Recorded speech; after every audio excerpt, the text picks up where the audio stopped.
Então vamos ler a palavra de Deus, Mateus capítulo 16. Quem achou o versículo 13? Nós vamos começar no versículo de número 13. E chegando Jesus às partes de Cesareia de Filipe, interrogou os seus discípulos, dizendo: Quem dizem os homens ser o Filho do Homem? E eles disseram: uns, João o Batista, outros, Elias, e outros, Jeremias ou um dos profetas. Disse-lhes ele: E vós, quem dizeis que eu sou? E Simão Pedro respondendo disse: Tu és o Cristo, o Filho do Deus vivo. E Jesus respondendo disse-lhe: Bem-aventurado és tu, Simão Bar-Jonas, porque não te revelou a carne e o sangue, mas meu Pai que está nos céus. E você diz amém.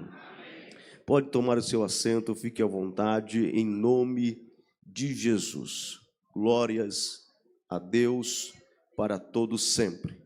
Gostaria só de justificar a igreja e principalmente as irmãs do círculo de oração que minha esposa não está presente no culto hoje porque está em uma viagem a trabalho em um país da América Central, mas semana que vem ela está de volta.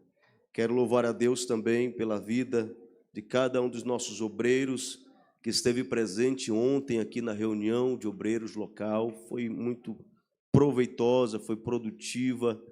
Pudemos aqui alinhar coisas importantes da obra de Deus e depois tivemos aí também um momento de confraternização, de comunhão. Deus abençoe cada um dos nossos pastores, evangelistas, presbíteros, diáconos, cooperadores que participaram da reunião ontem. Aqueles que não puderam participar ontem, haverá próximas oportunidades muito em breve, em nome de Jesus. Amém? Vamos à palavra de Deus, que eu tenho algo de Deus para compartilhar com você nesta noite. Eu peço que você dobre a sua atenção nesse momento, não deixe nada atrapalhar a sua concentração, se ligue no céu. Esse momento é um momento de nós ouvirmos Deus falar conosco. Se for possível, evite se mover, se locomover, andar pelo templo. Fique ligado para você sair daqui edificado pela palavra de Deus. Amém, meus irmãos? Posso contar com vocês? Diga amém. Nós estamos diante de um texto bíblico que nos mostra Jesus em uma de suas viagens missionárias. Eu chamo de viagens missionárias porque Jesus, ele de fato é o nosso maior exemplo missionário, como o homem que passou pela terra.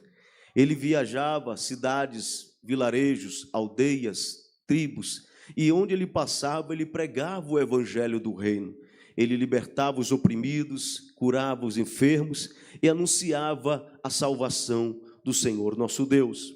Desta feita, Jesus estava em mais uma dessas suas viagens, como de costume, acompanhado pelos seus discípulos que andavam, que viajavam com ele. E desta feita, Jesus resolve ir para o extremo norte do território de Israel, para um lugar chamado Cesareia de Filipe, uma cidade chamada Cesareia de Filipe. Esta cidade ficou chamada dessa forma após uma reforma, uma reestruturação que ela sofreu. Quem fez essa reestruturação e essa reforma na cidade foi o tetrarca Felipe. Pastor, o que é um tetrarca? Durante o governo de César, durante o Império Romano, eles distribuíam autoridades que governavam partes dos territórios conquistados. E esses territórios eram chamados de regiões onde esses tetrarcas comandavam e tomavam as decisões. Ali estava, portanto, o tetrarca da região norte do território de Israel, da Palestina, por assim dizer, que era Filipe. Então, quando ele reconstrói a cidade, ele lhe chama Cesareia, em homenagem ao imperador César, e Cesareia de Filipe, em homenagem a si próprio. Essa cidade se tornou uma cidade grande, desenvolvida e poderosa naquela região norte do território de Israel. Essa cidade ficava ao pé do Monte Hermon. O Monte Hermon é aquele monte lá do Salmo 133, que a Bíblia diz que de lá o Senhor ordena a bênção e a vida para sempre, onde há união. Portanto, bem perto do Monte Hermon estava a cidade de Cesareia de Filipe, no extremo norte do território de Israel. Próximo também ali as divisas com outros países. Jesus agora está indo na direção daquela cidade. Ali seria um ponto estratégico para ele disseminar a sua mensagem. Porém, no meio do caminho, no meio da viagem, Jesus resolve fazer uma pergunta muito interessante aos seus discípulos. Uma pergunta que ele não fez antes e nem fez depois. Ele só fez naquele momento. E isso demonstra uma característica muito humana na pessoa de Cristo. Nós sabemos que Cristo tinha duas naturezas. Quais eram as duas naturezas de Cristo? Ele era 100% Deus e 100% homem. Ele tinha ali a sua natureza humana, né? E ele sentiu ali agora curiosidade como homem. Ele queria saber o que as pessoas pensavam a respeito dele, o que estavam falando sobre ele. Aí Jesus olha para os seus discípulos e disse: quem os homens dizem que eu sou? Quem estão falando? O que eles pensam a meu respeito? Um após outro começou a responder a pergunta de Jesus, mas ninguém acertava, ninguém dava a Jesus a resposta que ele estava aguardando receber. E ele ficou então esperando que alguém se manifestasse com a resposta correta. O que me chama a atenção, meus amados irmãos, é que no mundo em que nós vivemos, atualmente, nós já ultrapassamos a marca aí de 7 bilhões de habitantes. Já estamos em quase 8 bilhões de habitantes, cerca de 8 bilhões de habitantes que habitam e que populam esse grande planeta, meus irmãos. E o que me chama a atenção é que no meio dessa grande massa populacional, espalhada pelos 5 ou 6 continentes do planeta Terra, existem 2 grupos de pessoas muito distintos. Há 2 grupos de pessoas no meio dessa grande massa populacional. Pastor, quem são esses grupos? Eu quero que você entenda primeiro quem não são. Não são os ricos e os pobres, não são os negros e os brancos, não são os doutores e os ignorantes, não. De um lado está, primeiro, o grupo daqueles que sabem quem é Jesus, que conhecem a Jesus, que vivem com Jesus, que amam a Jesus, que pregam a Jesus, que adoram a Jesus, que têm intimidade com Jesus. Mas do outro lado está o grupo daqueles que não conhecem a Jesus, infelizmente, que não sabem de fato quem Ele é, qual a sua missão, o que Ele veio fazer na terra. E a grande pergunta é essa, meus irmãos, a grande pergunta hoje de Deus para nossas vidas é esta: quem é Jesus de fato? Essa pergunta intrigou a sociedade contemporânea de Cristo 2000 anos atrás. Mas essa pergunta continua sendo ainda muito atual, continua sendo muito verdadeira nos dias de hoje, porque 2000 anos depois, as pessoas ainda não sabem quem é Jesus. Eu quero que você olhe para o irmão que está ao seu lado, peça licença a ele, se for possível, pegue na mão do seu companheiro, da sua companheira, olhe dentro dos olhos dessa pessoa e pergunte: você sabe de fato quem é Jesus? Faça isso, por favor. Você sabe de fato quem é Jesus? Porque às vezes, irmãos, nós pensamos que conhecemos a Cristo, mas de fato nós não o conhecemos. Às vezes nós pensamos que nós temos intimidade com Ele, mas nós às vezes não temos. Às vezes nós o conhecemos só de ouvir falar, às vezes o conhecemos pela experiência de terceiros, mas a grande pergunta é: você sabe realmente quem é Jesus? Ora, meus irmãos, quando nós olhamos para a sociedade dos tempos de Cristo, nós vamos observar na resposta dos discípulos que eles andavam com Jesus, dormiam do lado de Jesus, comiam com Jesus, viajavam com Jesus, mas eles não sabiam quem era Jesus. Quando Jesus perguntou quem dizem filhos dos homens, quem dizem eles ser o filho do homem, aí a Bíblia diz que um após o outro foi se manifestando e respondendo. Eu imagino que havia um grupo de pessoas que viam Jesus comendo, sentando à mesa, entrando na casa de publicanos, de pecadores, sentando e comendo à mesa com eles, se banqueteando. Quem via Jesus fazendo isso, dizia que ele era um glutão, um comedor, que se assentava na mesa de pecadores. Por outro lado, havia um grupo de pessoas que via Jesus jejuando no deserto, 40 dias e 40 noites, num lugar inóspito, onde faz calor insuportável de dia e frio durante a noite. Ninguém pode sobreviver num lugar como esse, 40 dias, 40 noites, sem se alimentar. Quem via Jesus fazendo isso, dizia: ele tem demônios, o nome dele é Beuzebu, o chefe dos demônios. Havia ainda um grupo de pessoas que via Jesus fazendo milagres, sinais e prodígios extraordinários. Os cegos enxergavam, os mudos falavam, os paralíticos andavam. Quem via Jesus fazendo esses sinais dizia: ele é um ludibriador, ele é um mágico, ele é um encantador, ele está ludibriando a mente das pessoas, porque não queriam aceitar a verdade do seu poder e do seu ministério. Havia um grupo de pessoas, meus irmãos, que viam Jesus citando a lei nos seus sermões, pois o próprio Cristo disse: eu não vim revogar a lei, mas eu vim para cumpri-la.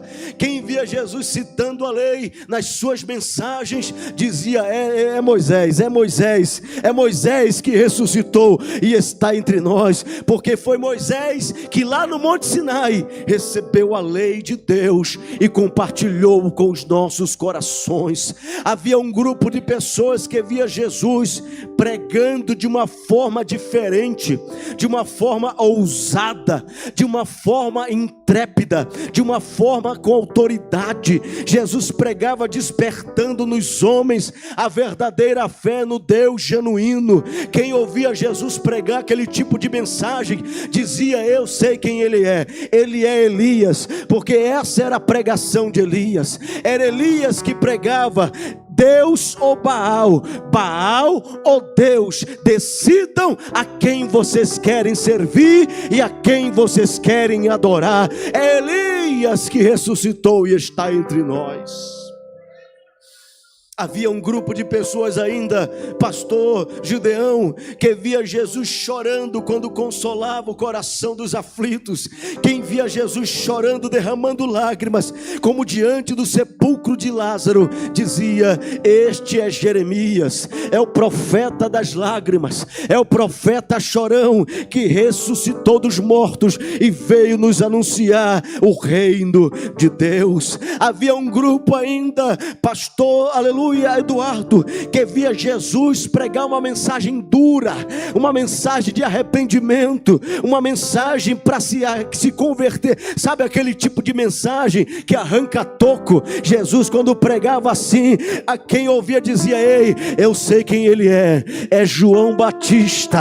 Essa era a mensagem de João Batista. Foi João que apareceu no deserto da Judeia, gritando e dizendo: raça de víboras, bando de cobra, se arrependam, porque está chegando a ira de Deus.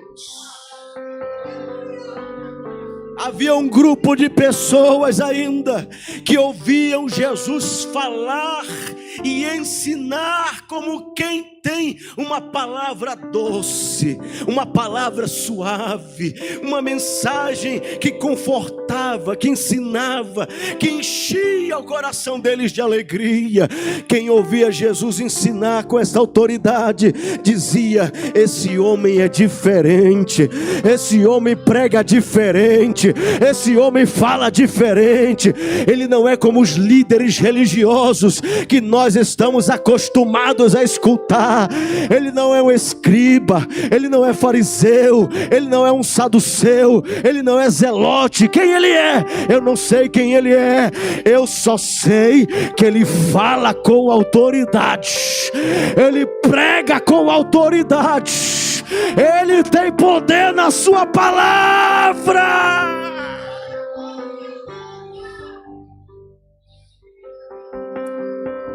A sociedade de Cristo não sabia quem ele era. Eu vou lhe dar uma triste notícia nesta noite. 2000 anos se passaram. E se você sair aí fora depois do culto, se você parar meia dúzia de pessoas no meio da rua e fizer a elas essa pergunta: quem é Jesus? Você vai ouvir todo tipo de respostas errôneas, incorretas, fora da Bíblia, porque a nossa sociedade ainda precisa ter um encontro com Cristo. As pessoas ainda precisam ter uma experiência pessoal com Cristo. Lá fora e também do lado de dentro da igreja tem gente que ainda não conhece a Jesus. Tem gente que conhece Jesus pelo testemunho que ele ouviu da sua mãe, do seu pai. Tem gente que conhece a Jesus porque andou com uma irmã abençoada do círculo de oração, que teve muitas experiências e lhe falou de Jesus, mas ela nunca teve essas experiências com Jesus. Tem gente que está dentro da igreja porque o pai é crente, o pai é obreiro, a mãe é da igreja, do círculo de oração, e ele está na igreja porque não quer contrariar a sua família, mas nunca teve uma experiência verdadeira com Jesus. Tem gente que está na igreja há 1 ano, 5 anos, 10 anos, mas não sabe orar, não sabe jejuar, não tem intimidade com Deus. Deus fala na congregação, o poder de Deus cai na igreja, o irmão do lado da glória, o irmão do lado da aleluia, o irmão de trás fala em mistério, mas ele não sente nada, porque não conhece o Jesus que esta igreja adora.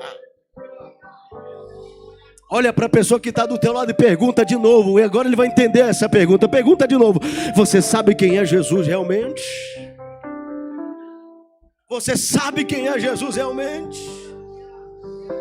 Se você sair aí fora, meus irmãos, e perguntar para as pessoas quem é Jesus, vão lhe dar todo tipo de respostas negativas a respeito de Cristo.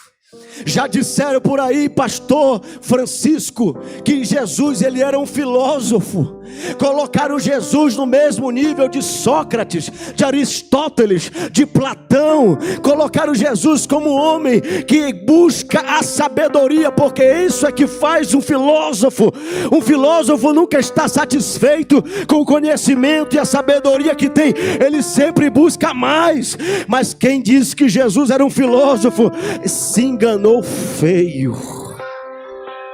Todos esses grandes homens passaram pela terra, distribuição para a filosofia e para a ciência, e glória a Deus pela vida deles. Mas o homem, aleluia, vive em busca do conhecedoria. Mas quando você abre a sua Bíblia no livro de Tiago, você vai encontrar o dono da sabedoria, dizendo assim: se alguém precisar de sabedoria, pede para mim, que eu vou te dar de graça e não vou te cobrar nada. Aleluia. Já disseram por aí que Jesus era um vidente. Disseram por aí que Jesus era um profeta, o mestre dos gurus.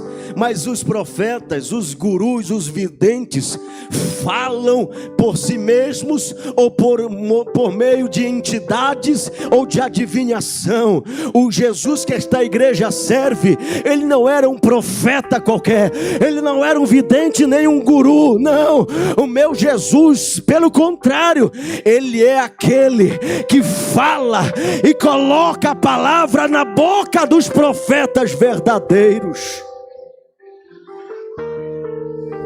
Já disseram aí fora que Jesus era o fundador de mais uma religião. Quem disse que Jesus veio fundar religião também errou. Jesus não veio fundar religião.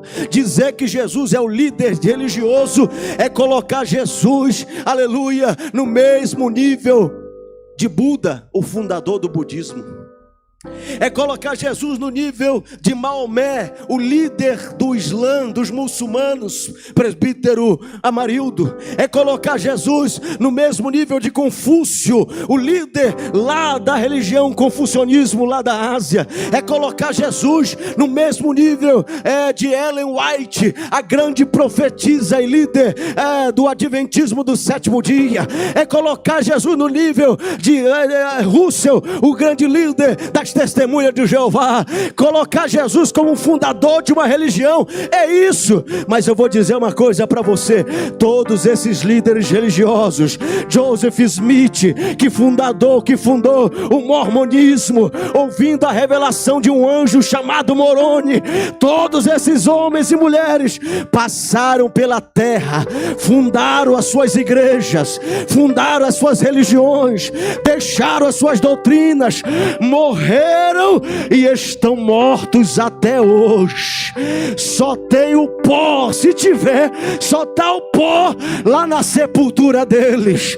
Mas o Jesus que esta igreja serve, o Jesus de Vila Iase, o Jesus da Assembleia de Deus, ele veio ao mundo, pregou uma mensagem viva, poderosa, genuína, e ele não veio abrir religião, ele não veio fundar o cristianismo. Pelo contrário, ele disse assim: quem crê em mim, nova criatura é. Quem crê nesta palavra não vai morrer, vai viver para sempre. Quem quiser ser meu discípulo, pegue a sua cruz, me siga. Ele pregou o evangelho, ele morreu, ele ressuscitou. E eu vim dizer uma coisa: só quem crê, levanta a mão para o céu aí, porque ele está vivo pelo século dos séculos. Será que alguém pode adorar Jesus comigo aqui nesta noite? Será que alguém pode levantar a mão direita, fechar os olhos e dar a melhor glória que você trouxe aqui nesta noite? Deixa Jesus ouvir a tua voz adorando a Ele. Já disseram por aí que Jesus ele era o simples filho de um carpinteiro, tentando rebaixá-lo, tentando diminuí-lo. Disseram que ele era simplesmente o filho de um carpinteiro lá de Nazaré. Oh, meus irmãos, quem tentou diminuir Jesus falando isso se enganou também, porque de fato Jesus era o filho de um carpinteiro e possivelmente também seguiu a profissão do seu pai de carpinteiro. O que as pessoas não entendem é que o carpinteiro de Nazaré, ele trabalha diferente. O carpinteiro de Nazaré faz aquilo que a sociedade não pode fazer, que a medicina não pode fazer, que a psicologia não pode fazer, que os centros, aleluia, não podem fazer. O que que ele faz? O que que ele faz? O mundo aí fora diz assim: pau que nasce torto, morre torto. Pau que nasce torto, nunca se endireita. Só que eles não sabem que pau que nasce torto só é torto até o dia que tiver um encontro com o carpinteiro de Nazaré. O carpinteiro de Nazaré passa a plana nele, deixa ele retinho. O carpinteiro de Nazaré endireita até o mais terrível pecador, bandido, malfeitor, lava ele com sangue, escreve o nome no livro da vida, reveste de poder, batiza com o Espírito Santo, entrega dons e faz dele um ganhador de almas.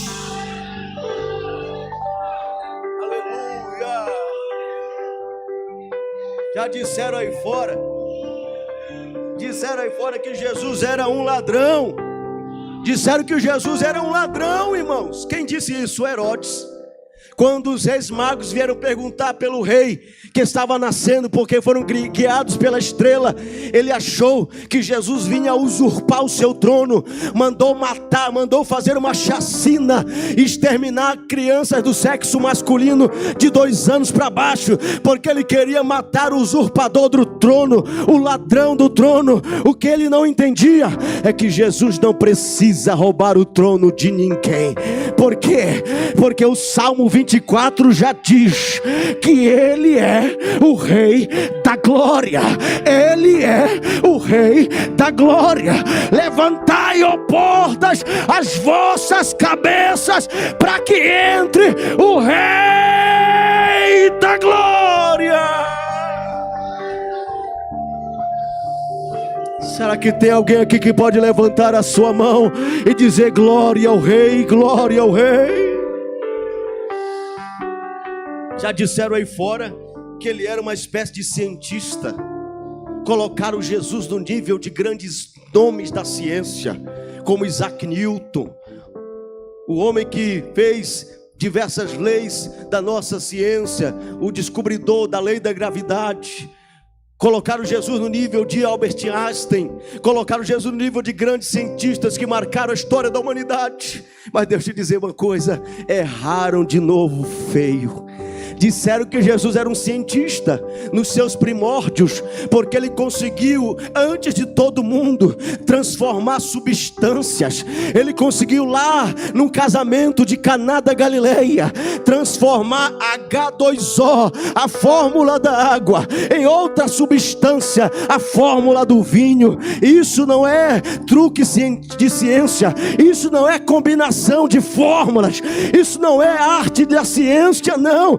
Quem diz que Jesus era cientista errou, porque o Jesus que você serve, ele é o Deus que multiplica a ciência, ele é o Deus que levanta e abate a ciência, ele é o Deus que confunde a ciência, ele é o Deus que manda nos homens, que decide até onde vai o conhecimento dos homens. O Jesus que você serve é aquele que pode sim hoje transformar a água em vinho na tua trajetória, na tua história. Levanta a mão, porque eu quero profetizar uma palavra de bênção sobre você. Só levanta a mão quem crê, quem crê, quem crê. Porque a água não tem cor, a água não tem cheiro, a água não tem sabor, a água é incolor, a água é insípida, a água é inodora. O vinho é o contrário. O vinho tem cor, o vinho tem sabor, o vinho tem aparência, o vinho tem cheiro. E eu quero profetizar nesta noite: Jesus vai entrar dentro da tua casa, Jesus vai entrar no teu casamento, Jesus vai entrar no teu ministério, Jesus vai entrar na tua vida espiritual. Jesus vai fazer uma mudança, uma reviravolta, vai tirar essa tristeza, essa mágoa, esse sofrimento. Jesus está dizendo: te prepara, vai voltar a ter cheiro, vai voltar a ter alegria, vai voltar a sorrir, vai voltar a ter sabor de viver. Vai voltar, vai voltar, vai voltar, vai voltar até a aparência. Quem acredita, abre a boca, e eu vou deixar você adorar, porque Jesus está tocando em alguém aqui agora.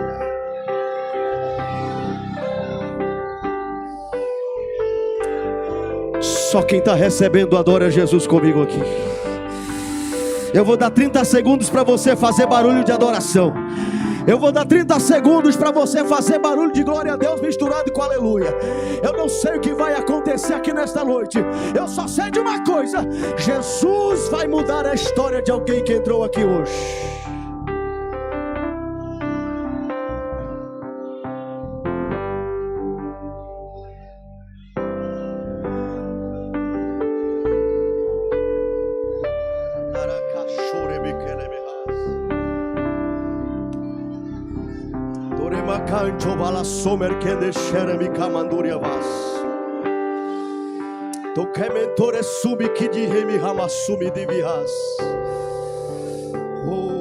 Vamos para a Bíblia. Abra sua Bíblia no Evangelho de João. Abra sua Bíblia no Evangelho de João. Pastor, eu quero saber quem é esse Jesus. Pastor, eu não quero conhecê-lo só de ouvir falar como Jó. Eu quero ter experiência pessoal. Pastor, como é que eu faço para aprender mais sobre Jesus? Só tem um jeito, só tem um caminho de ele se revelar a você de forma direta, objetiva e clara. Se você, meu querido irmão, pegar o seu celular aí e você digitar lá no seu navegador, no Google, se você digitar quem é Jesus, o Google não vai conseguir explicar para você quem é Jesus. No máximo, vai lhe dar informações inseguras e às vezes inverídicas sobre a pessoa de um Jesus histórico que as pessoas não têm intimidade verdadeira. Se você entrar numa biblioteca, na melhor biblioteca de São Paulo, e procurar nos melhores livros, enciclopédias, e você localizar lá o nome de Jesus e perguntar para os livros quem é Jesus, os livros não vão conseguir lhe explicar quem é Jesus, porque tudo que está ali impresso foi escrito por homens secos, vazios e que também não tinham experiência e intimidade com Ele. Se você procurar nas universidades com os melhores mestres e doutores e pedir a eles explicação sobre quem é Jesus, infelizmente a maioria deles são comunistas, a maioria deles servem uma religião falsa, não creem em Deus, são ateus e não vão poder te ensinar sobre Jesus. Mas se você quiser saber quem é Jesus, tem um jeito, tem uma fonte de verdade, tem uma fonte de revelação, tem uma fonte que não falha, tem uma fonte que não erra e está aí na tua mão. Quem está com a Bíblia na mão, deixa eu ver. Quem está com a Bíblia na mão? Quem está com a Bíblia na mão, deixa eu ver, levanta aí. Olha só que coisa bonita, meus irmãos. Está na tua mão aí a fonte da revelação de Deus. Não tenho tempo para usar toda a Bíblia, então eu escolhi apenas um livro, o Evangelho de João. Por que o Evangelho de João, pastor? Porque João tinha intimidade com Cristo. Se ele tinha intimidade com Cristo, ele pode falar e nos explicar sobre Cristo. Por que ele tinha intimidade com Cristo? Ora, Jesus chamou cerca de 15 mil pessoas, pregou para cerca de 15 mil pessoas na montanha. Depois daquela grande pregação para cerca de 15 mil pessoas, Jesus separou 70 para a grande comissão. Depois de 70, Jesus separou 12 para serem os seus discípulos. Entre os 12 ele tinha 3 mais chegados, Pedro, Tiago e João. Entre os 3 mais chegados tinha um que era mais íntimo de todos, que reclinava a cabeça no peito do mestre. Quem era ele? O evangelista João, o apóstolo João. Ele tinha intimidade, então ele pode nos falar sobre Jesus. Abra sua Bíblia no Evangelho de João, por favor.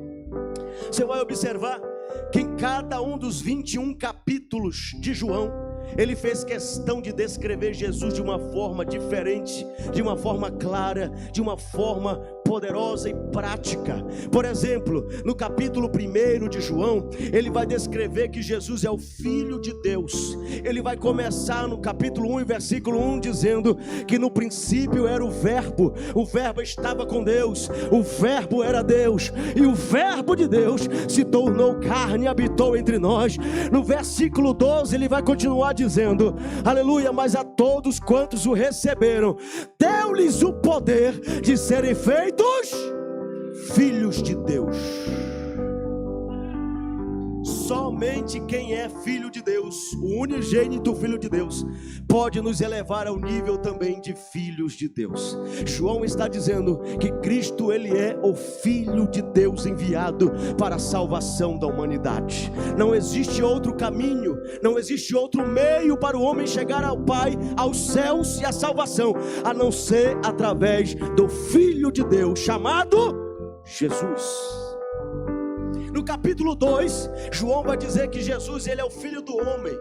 Se no capítulo 1 ele é o Filho de Deus, no capítulo 2 ele é o Filho do homem, porque como homem ele viveu entre homens, como homem ele andou com os homens, como homem ele esteve em festas de homens, como homem ele foi a um casamento de homens, aleluia, e como homem ele nos ensinou a viver para Deus no meio dessa geração, servindo e sendo fiéis a Deus. Quem entende isso, diga glória a Jesus.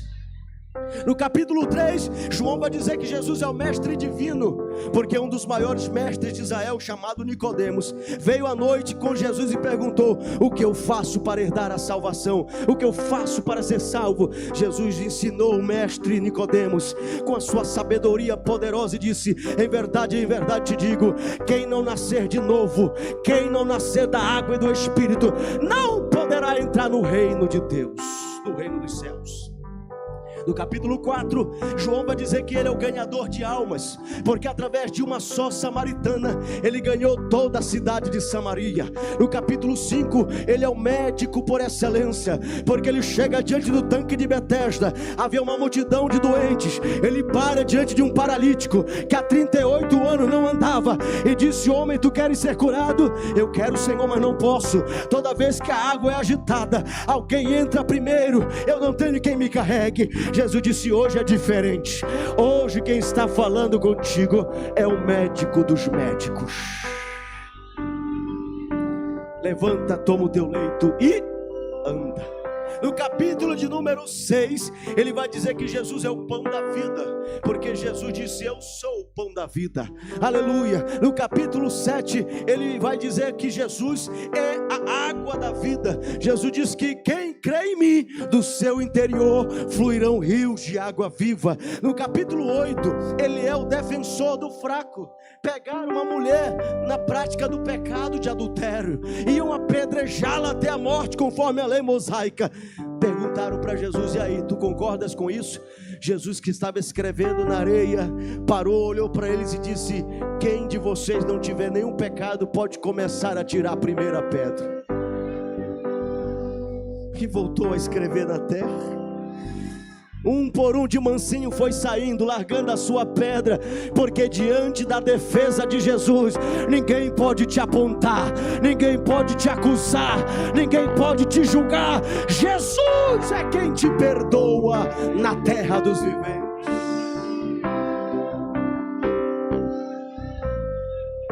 No capítulo 9, João vai dizer que Jesus é a luz do mundo, porque Jesus disse: enquanto estou no mundo, sou a luz do mundo. No capítulo 10, ele é o bom pastor, porque o bom pastor dá vida pelas suas ovelhas. No capítulo 11, ele é o príncipe, aleluia, da vida, porque Lázaro estava morto há 4 dias, mas quando o príncipe da vida chegou, a morte teve que recuar. No capítulo 12, ele é o rei, porque ele monta no jumentinho e ele vai entrar em Jerusalém triunfante. As multidões jogaram roupas, ramos de folhas e gritavam dizendo: Hosana, Hosana, bendito, bendito é o que vem em nome do Senhor. Será que tem alguém aqui nesta noite que pode pegar na mão de um crente pentecostal do seu lado? Será que alguém aqui pode pegar na mão de um crente pentecostal do seu lado e dizer para ele: ei querido, o bendito está aqui nesta noite, o bendito está falando aqui nesta noite, o bendito está operando aqui nesta noite, o bendito está te tocando aqui nesta noite? Quem crê, quem crê, quem crê, quem crê, adora o nome dele.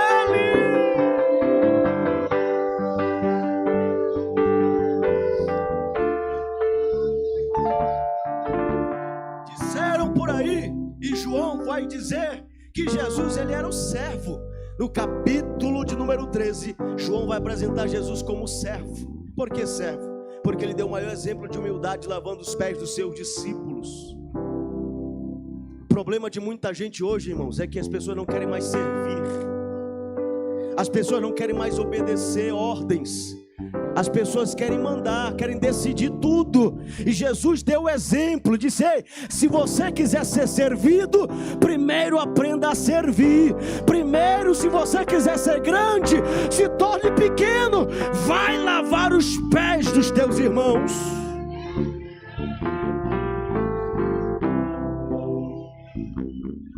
No capítulo 14, João vai dizer que Jesus é o Consolador. Ele disse assim: não se turbe o vosso coração. Levante a tua mão para receber esta palavra de consolo da parte de Jesus. Eu vou profetizar a palavra de Deus que não falha. João capítulo 14, do versículo 1 ao 3. Ele é o Consolador, porque ele disse assim: não se turbe o vosso coração, não se preocupe o vosso coração. Crede em Deus, crede também em mim. Na casa de meu pai há muitas moradas. Aleluia. Na casa de meu pai há muitas moradas. Se assim não fosse, eu vou teria dito, pois vou preparar lugar. E quando eu for e vos preparar lugar, eu voltarei e vos levarei para mim mesmo. Tem alguém aqui esperando essa promessa se cumprir? Tem alguém aqui esperando essa promessa se cumprir? No capítulo 15, João vai dizer que Jesus é a videira verdadeira. No capítulo 16 ele vai dizer que Jesus é o doador do Espírito Santo.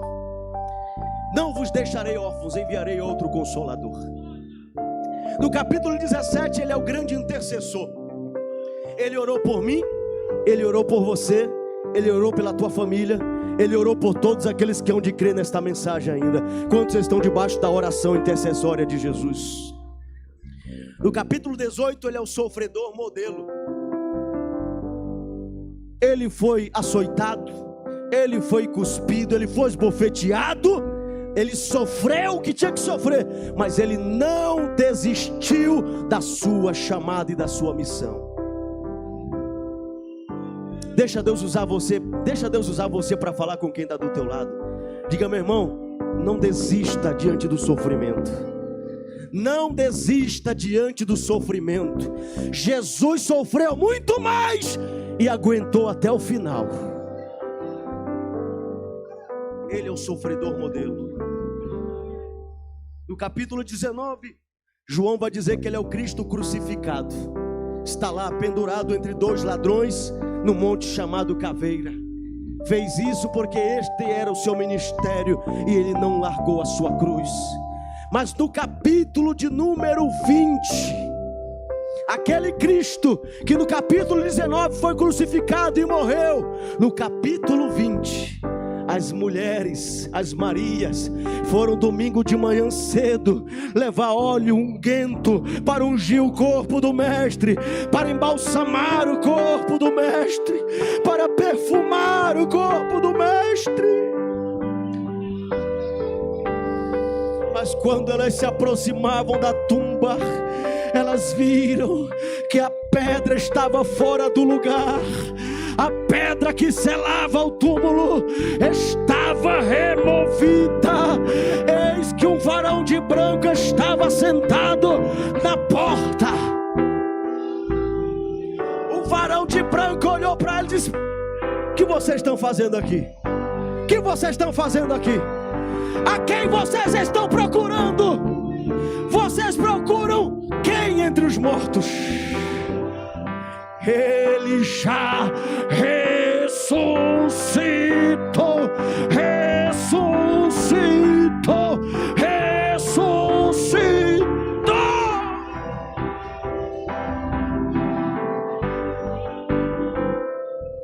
Capítulo 20, ele é o conquistador da morte. E no capítulo 21, no último capítulo, João vai apresentar Jesus como o restaurador do arrependido. Por que o restaurador do arrependido? Você lembra de Pedro? Aquele mesmo Pedro que negou Jesus 3 vezes? Pois é, Jesus deu outra chance para ele. Jesus restaurou o ministério deles. Jesus restaurou a chamada deles. Jesus restaurou os sonhos de Pedro. Pedro, tu me amas? Eu te amo, Senhor. Pedro, vou te perguntar pela segunda vez: tu me amas? Eu te amo, Senhor. Pedro, você me negou 3 vezes, eu vou te perguntar pela terceira vez: tu me amas? Pedro, confrontado pelo poder da palavra de Jesus, começou a lagrimar, começou a chorar, disse: Senhor, tu sabes o quanto eu te amo. Jesus podia ter acabado com o ministério de Pedro. Jesus podia ter encerrado as promessas para Pedro. Jesus podia ter levantado outro no lugar de Pedro. Mas Jesus ama aquele que cai. Jesus gosta de levantar o que cai. Jesus coloca de pé o que fraqueja. Jesus disse: Pedro, apacenta as minhas ovelhas, Pedro.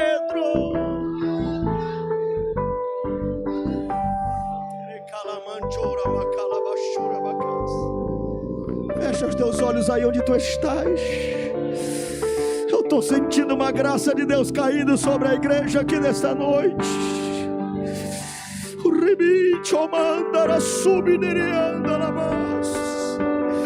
Eu sinto que a mão de Deus está estendida e o Senhor está pegando alguém pela sua mão hoje. Jesus está te pegando pela mão hoje e está dizendo: eu te levanto, eu te levanto, eu te coloco de pé. Você vai dar a volta por cima, você vai fazer melhor, você vai ser melhor. Eu vou te usar ainda. Ei, homem de Deus, ei, mulher, recebe graça aqui nesta noite.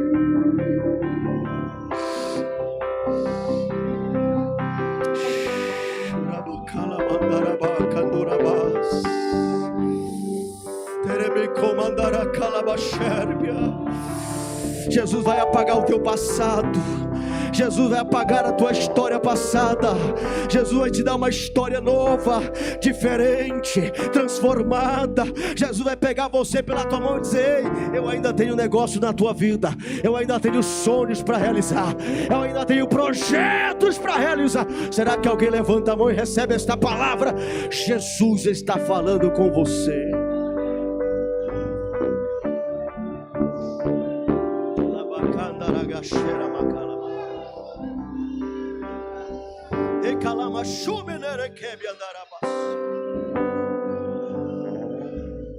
Olha aqui para mim, por favor. Eu vou já me encaminhar para o final, mas está gostoso. Jesus está falando conosco aqui nesta noite. Quem está entendendo a palavra está recebendo e sendo alimentado por Deus. Mas deixa eu lhe dizer,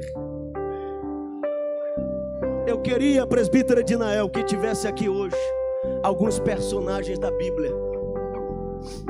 Eu ia deixar de ser pastor, deixar de ser pregador por 5 minutos. Eu ia virar repórter. Eu ia pôr de um por um desses personagens da Bíblia, se eles estivessem aqui no culto hoje. E eu ia perguntar para eles: ei, me diz quem é Jesus para você. Você que andou com Ele, você que foi testemunha ocular dos sinais, você que teve experiência pessoal, fala para mim, por favor, quem é Jesus para você? Eles iam me responder. E quem eu queria que tivesse aqui hoje?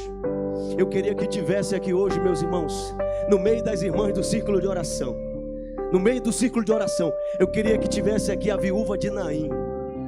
A viúva de Naim, se ela tivesse aqui no meio das irmãs, eu ia descer aqui, eu ia chegar aí no meio de vocês e ia dizer: irmã, viúva de Naim, me diga quem é Jesus. Sabe qual seria a resposta dela?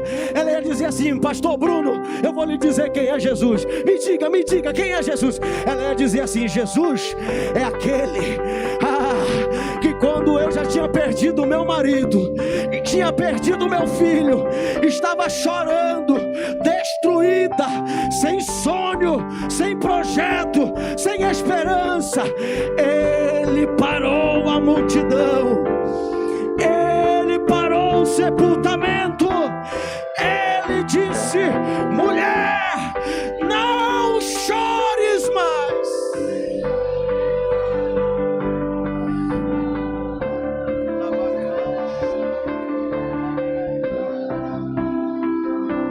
Não chores mais.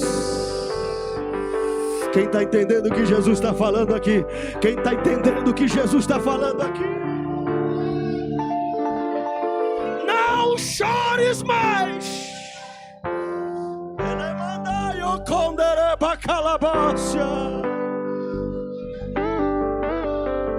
Eu queria que tivesse aqui no meio da mocidade, no meio dos jovens e adolescentes, eu queria que tivesse outro personagem. Sabe quem eu queria que tivesse aí, meus irmãos? Sabe quem eu queria que tivesse aí, Marcos? Eu queria que tivesse aí o gadareno. Eu ia descer daqui a correr até aí, ia dizer: ô gadareno, me fala por favor quem é Jesus. Me responde quem é Jesus, gadareno. Você teve uma experiência pessoal com ele, me diga quem é Jesus. Sabe qual seria a resposta do jovem gadareno? Sabe qual seria a resposta do jovem gadareno? Ele ia dizer assim: eu era oprimido, eu era possesso de legiões, todo mundo tinha medo de mim, eu me mutilava, eu andava nu, eu quebrava correntes quando me prendiam, eu tinha uma força sobrenatural que as legiões me davam.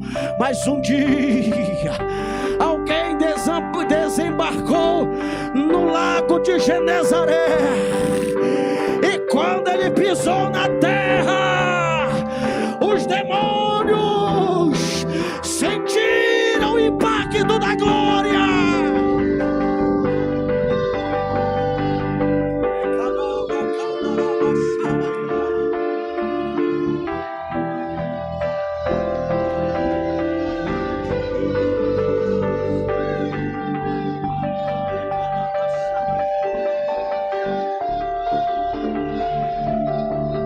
Eu era o endemoniado, agora eu sou missionário.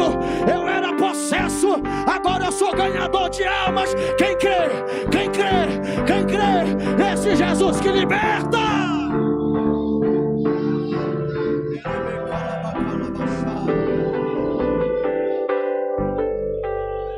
Eu queria que tivesse aqui, irmãos. Eu queria que tivesse aqui. Eu queria que tivesse aqui no meio dos obreiros. No meio dos obreiros, aqui no altar. Eu queria que tivesse aqui, sabe quem, irmãos? Diga assim, quem? Eu queria que tivesse aqui o João Batista. O pregador João Batista. Eu ia perguntar para ele: por favor, pastor João Batista, me diga quem é Jesus. Ele me daria 3 respostas. Diga comigo 3 respostas. Primeiro ele diria assim: quer saber quem é Jesus? Vou te dizer. Ele é, primeiro, o Cordeiro de Deus, que tira o pecado do mundo.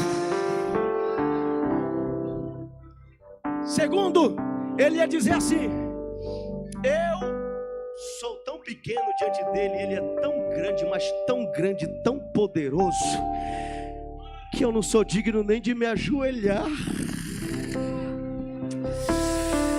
e desatar a sandália dos pés dele. Quem crê que ele é grande? Quem crê que ele é grande? Quem crê que ele é grande? Terceiro, ele ia dizer assim: eu batizo vocês com água.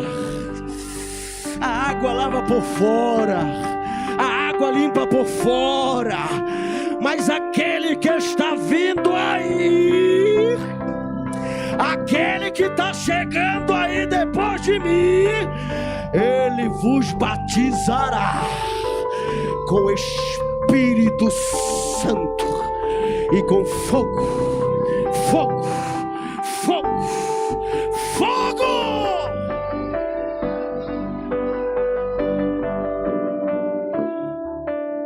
Quero que você entenda nesta noite que Jesus representa algo particular para cada pessoa.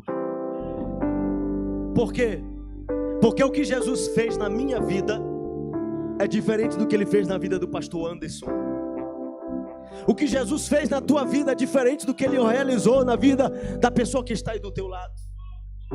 Alguns aqui ele tirou da sarjeta, alguns ele tirou das drogas, alguns aqui ele tirou da prostituição, alguns aqui ele tirou do tráfico, alguns aqui ele tirou de uma vida pregressa totalmente destruída, alguns aqui estavam doentes à beira da morte e ele fez um milagre e curou. Eu quero que você fique de pé comigo nesta noite, em nome de Jesus.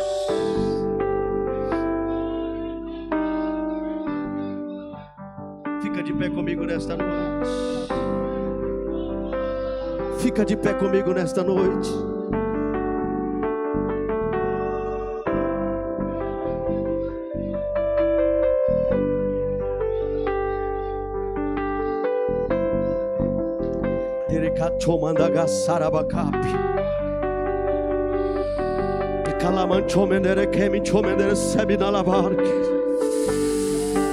Jesus está tocando em pessoas aqui nesta noite.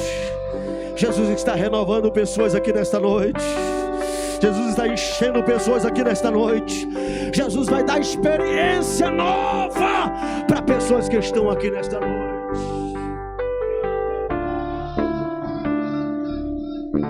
Eu me lembro daquele cego do capítulo 9 de João. Aquele cego de nascença que nunca tinha visto a luz do sol.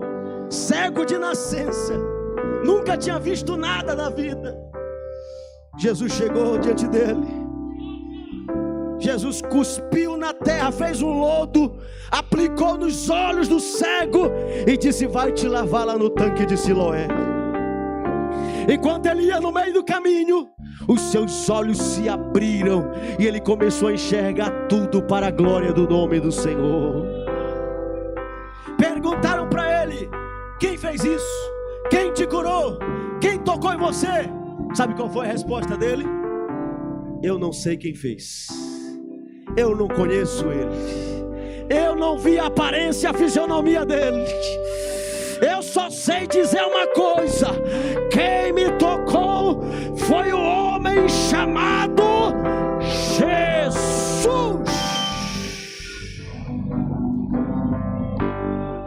Quantos querem ser tocados nesta noite pelo homem chamado Jesus? Levanta a sua mão, feche os seus olhos onde tu estás, em nome de Jesus.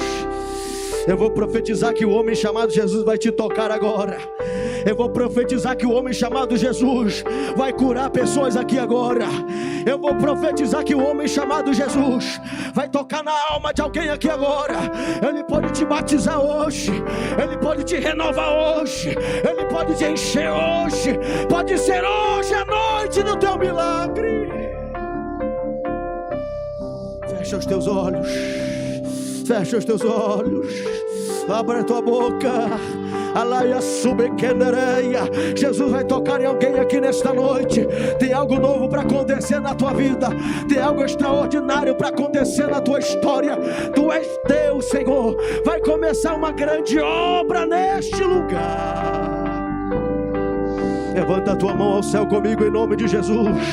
O homem chamado Jesus está passeando na casa.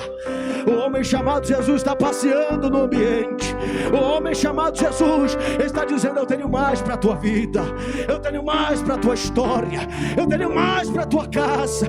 Eu tenho mais para te transformar. Será que alguém pode adorar a Ele comigo aqui nesta noite?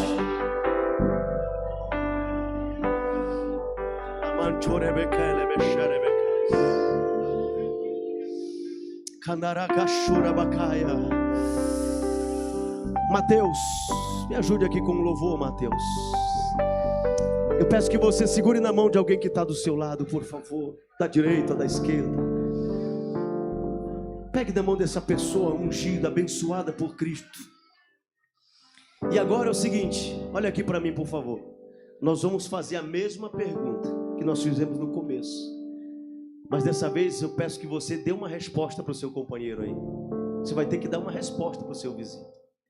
Porque não é possível que depois de ouvir o pastor pregar 1 hora, você ainda não sabe dizer quem é Jesus para você.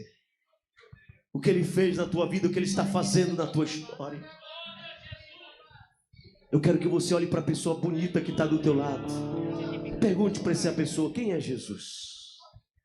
Quem é Jesus? Mas agora responda para ela. Responda para ela agora. Responda. Você pode responder para alguém que está do teu lado? Jesus é o meu noivo. Jesus é o meu noivo que vai vir me buscar. Jesus é o meu Senhor que manda na minha vida. Jesus é aquele que me batizou com o Espírito Santo e com fogo. Jesus é aquele que me deu dons espirituais. Jesus é aquele que me chamou para o ministério.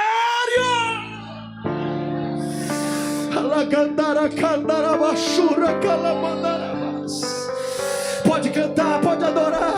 Eu vou dar 2 para você pegar a mão desta pessoa, erguer a mão desse crente e adorar Jesus junto com ele aqui agora.